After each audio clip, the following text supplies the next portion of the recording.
नमस्कार, मैं हूं डॉक्टर संतोष। आज की इस वीडियो में हम बात करेंगे कि जब कोई पदार्थ हमारे नाक के पास हम लेके आते हैं, तो हमारा नाक उसे किस प्रकार से स्मेल करता है। तो हर एक व्यक्ति की जिस प्रकार से फिंगरप्रिंट अलग-अलग होती है, उसी प्रकार से नाक के अंदर का जो स्ट्रक्चर है, जिसमें ये स्मेल करने के जो स्पेशल सेल्स होते हैं, उनकी संख्या और उनकी कार्यक्षमता भी थोड़ी-थोड़ी अलग होती है। तो कुछ व्यक्ति को कुछ प्रकार की स्मेल बहुत ज़्यादा पसंद आती है, कुछ लोगों को कम पसंद आती है, कुछ लोगों को बिल्कुल पसंद नहीं आती और इनकी जो इंटेंसिटी जो होती है स्मेल की, वह भी थोड़ी बहुत डिफरेंट डिफरेंट महसूस होती है लोगों को। तो उसकी वजह है कि हर एक का स्ट्रक्चर अलग होता है, जिस प्रकार से फिंगरप्रिंट अलग होती है उसी प्रकार से इनकी जो इंटेंसिटी जो होती है वह भी थोड़ी बहुत अलग होती है। अब बेसिकली क्या होता है कि जो ये जो पदार्थ जो होते हैं हमारे आसपास, वह भिन्न भिन्न प्रकार के मॉलिक्यूल से बने हुए होते हैं। तो अलग अलग मॉलिक्यूल से बने हुए अलग अलग पदार्थ में अलग अलग गुण होते हैं, उनके फीचर्स, उनकी जो कैरेक्टरिस्टिक्स होती है वह अलग अलग होती है। तो जब कोई पदार्थ हमारे नाक के पास लाया जाता है, तो उनमें से इनविजिबल पार्टिकल्स या ये जो मॉलिक्यूल्स है उन पदार्थ के, वो निकलकर हमारे नाक में प्रवेशते हैं। तो हमारी नाक की जो अंदर की जो सतह होती है,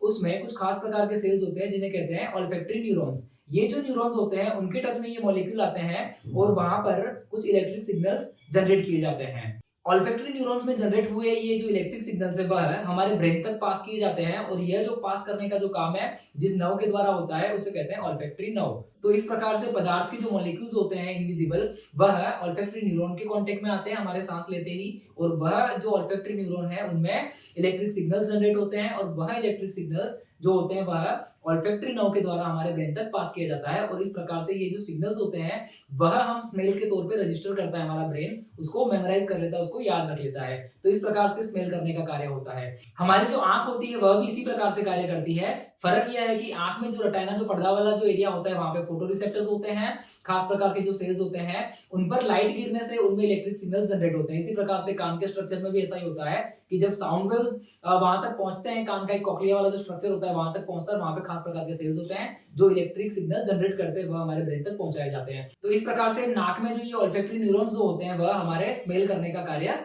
करते हैं। अलग अलग पदार्थ में से निकलने वाले जो इनविजिबल पार्टिकल्स होते हैं उनके गुण अलग अलग होते हैं और उनको इसलिए हमारा शरीर अलग अलग इलेक्ट्रिकल सिग्नल के तौर पर रजिस्टर करता है। हर एक पदार्थ के लिए अलग इलेक्ट्रिकल सिग्नल की पैटर्न जनरेट होती है, तो हमें उसको अलग अलग स्मेल के तौर पे हम उसे रजिस्टर करते हैं और उसको हम याद रखते हैं। आपने देखा होगा कि जो रोज जो है वह भी कई प्रकार के आते हैं और उनकी स्मेल में भी थोड़ा थोड़ा फर्क होता है। और इसी प्रकार से एक और चीज मैं आपको बताऊं तो हर एक व्यक्ति की जो स्मेल करने की जो क्षमता होती है वह भी थोड़ी बहुत फर्क होता है उसमें। जिस प्रकार से कुछ व्यक्ति को किसी चीज की बहुत ज्यादा स्मेल आती है, दूर से अगर वह पदार्थ बहुत दूर है फिर भी वो जल्दी सेंस कर लेते हैं। कुछ व्यक्ति जो होते हैं वह पदार्थ काफी क्लोज आता है उसके बाद आकर के सेंस करते हैं। तो ये सेंस करने की जो क्षमता होती है वह भी हर एक व्यक्ति की अलग अलग होती है, जिस प्रकार से हमारी फिंगरप्रिंट्स अलग अलग होती है।